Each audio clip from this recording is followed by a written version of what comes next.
What's on your name? JR, Straus. JR. It's all right. You don't even have to call me. Check, check. Mic 1. Checky, check. All right, guys. Hello, headquarters. Hello, headquarters. Ready? Come in, headquarters. Check, check. Welcome back, Farm Rock 2015. I'm here with Orion Rainz and Carlos Cruz of STONEBREED. What's going on, guys? How you doing? Good, man. Good to see Welcome you, brother. back. It's great to see you. We Oh, saw you man. last year and had a lot of fun. Oh, that was Absolutely. And you're back on the farm this year. What brought you back? A couple of planes and no, I mean, you know, Freddie from Frederick Entertainment, you know, he's a great guy, and he puts these shows on, and you know, we came out last year, had a great time, so he invited us back. So anytime Freddie says he needs us, we're there. It doesn't matter where it's at, we'll be there. Excellent. Talk about the scene in LA that you guys are in and around all the time, and Tell him, Orion. And all the bands. We're I mean, all over the scene.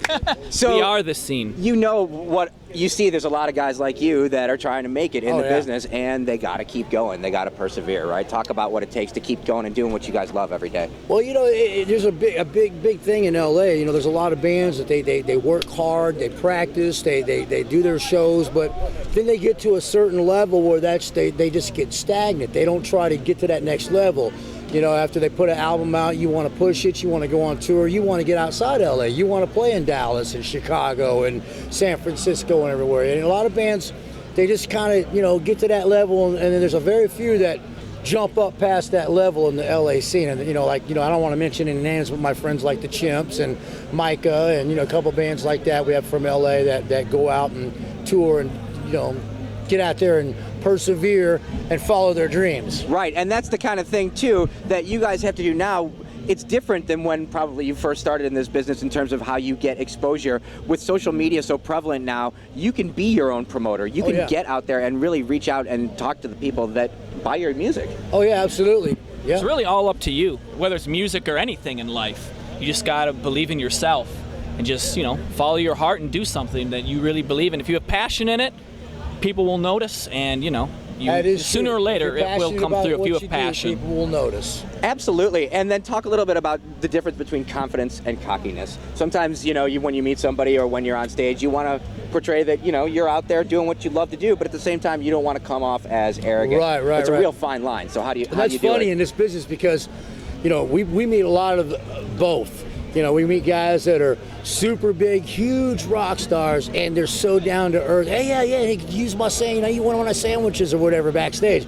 And then you got guys that are just total I won't go on stage unless if I have a full, you know, thing of brown M&Ms. Oh, yeah, I need this, Right, I the need Van Halen that. writer, right? Yeah, I mean, you know, but you're right. I mean, it's a fine line between the two, and you know, I think that it just goes to show the person that you are. I mean, you know, no matter how big or famous or successful you get, you should always be down to earth and with your people and not think that you're better than anybody else, because everybody is the same. You know what I'm saying? Absolutely. We're all just trying to make it. Except for me, I'm just a little cuter than this guy. I don't know. I mean, he's got the guns. I got the shotgun. Who can argue with that? Okay, talk about writing. You guys have some new material that you're working on? Yeah, we do. Matter of fact. We played a couple of new songs today, 3 new of the songs today. We're actually in the studio. We were working out before we came here, and obviously, you know, it's a work in progress right now, but yeah, it's going really well, I think. Before you go into the studio, obviously you have to have all your writing tightened up, right? Yeah. So talk about the process. Do you write individually, or is it a collaboration? It's kind of These were all collaborations. Well, yeah, it's a collaboration, but the way it normally works is like, for instance, our guitar player will come up with a riff. Once we hear the riff, then the drum will go, okay, well, this beat would sound good to that. And then the bass player hears the riff and the drums. Oh, well, let me throw this bass line in there. And then once I hear what they're doing, I'm like, okay, I got to write a melody. Okay, this is where the verse goes. A melody would go here, a good chorus would go there. And then we just kind of start stacking them like bricks and putting everything together. And pretty soon we got a song. Yeah. And it can go either way. I mean, Pain and Tonight was actually written starting on drum beat. Yeah. You know, I came up with the drum beat, and then Johnny came in with the bass, and then it was like the guitar was last. So it's, you know, it's kind of just really what's going on. It's kind of funny and cool because a lot of times, you know, like we don't just go in and go, let's sit down and write a song. Between playing our songs, someone will just start riffing and jamming, and then someone will come in and all of a sudden they're just goofing off and wasting time. But then while they're doing that, you know, one of us go, "Wait, that sounds good, man. We should use that. Oh, yeah, I could write something to that." And then all of a sudden, our goofing off and wasting time becomes a song, man. It becomes productive. Yeah, sometimes when you self-edit, you lose that opportunity to build off of something that could be a great idea. So get everything out and That's why we started taping all of our rehearsals. Like, you know, let's record that real quick before we forget it, because we'll come back, you know, next rehearsal.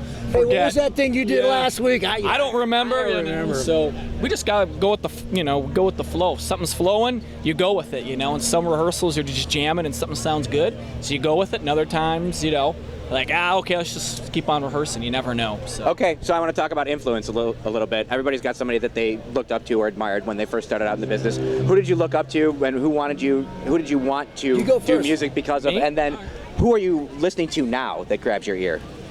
Well, my biggest influence when I was 6 years old, I got a Kiss Alive 2 record given to my dad. And that influenced me the most because I opened it up and I seen the picture in the inside and it just blew me away. And I was like, what is this?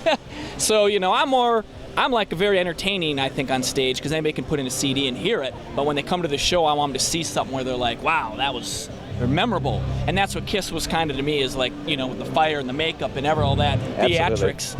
It makes everybody like remember obviously who they were. So that's kind of where I come from, is, you know, putting on a show. That's why he takes his shirt off, spins his sticks, throws them in the air, sets himself on fire, all that cool stuff, man. Yeah. All right, so how about you? You know, I grew up listening to a lot of the, you know, honestly, David Lee Roth was a really big influence because of his, you know, frontman mannerism.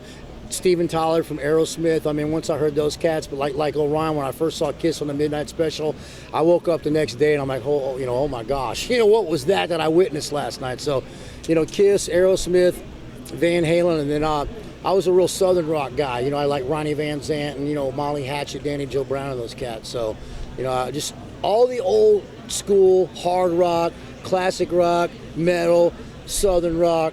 That's me. Excellent. And who are you guys listening to now? Orion.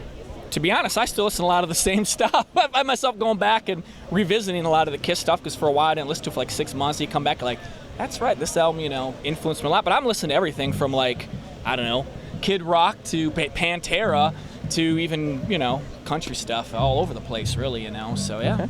It's kind of hard because right now I can't even think of any new bands in the last 5 years that have come out that have struck my ears that I like, of something that reminds me of good old school hard rock, because that's what I grew up listening to.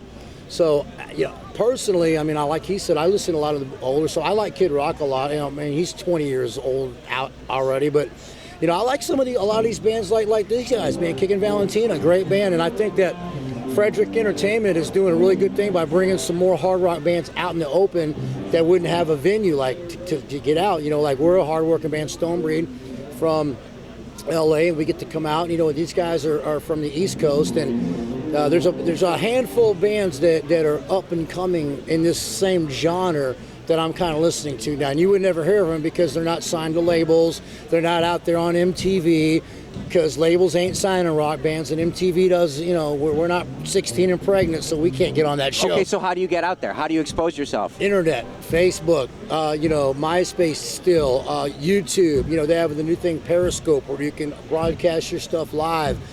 Super cool people like you guys that take the time to come out and interview us and show us to whoever you're showing us to. So that's exactly how we do, just word of mouth and getting out there. Any last words for somebody just starting out, up and coming, who gets discouraged and told that they can't do what they love to do?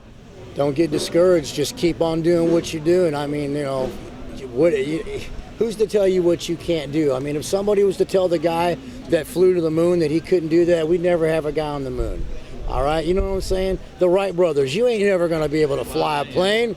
Dude, we flew a 747 here, man, you know? Right, not trying to fly, you're just playing some music, Just whatever having a good it is, time. whatever you never believe give in, up. man. Just Like- never give up, no matter what. No matter what. You believe in yourself. If you believe in yourself, people will believe in you. Yeah. Bottom line. If you have passion, that's what it's all about. You know, believing in yourself and just doing what you believe. That's really what it comes down to. I couldn't have said it better myself. Carlos Cruz and Orion All Rainz, right, thank you, brother. gentlemen. Very nice, Appreciate very it. nice. Thank you so much. Awesome. Thank you, guys. Look us up, STONEBREED.com. Peace out. Up in the hollow, so no shine.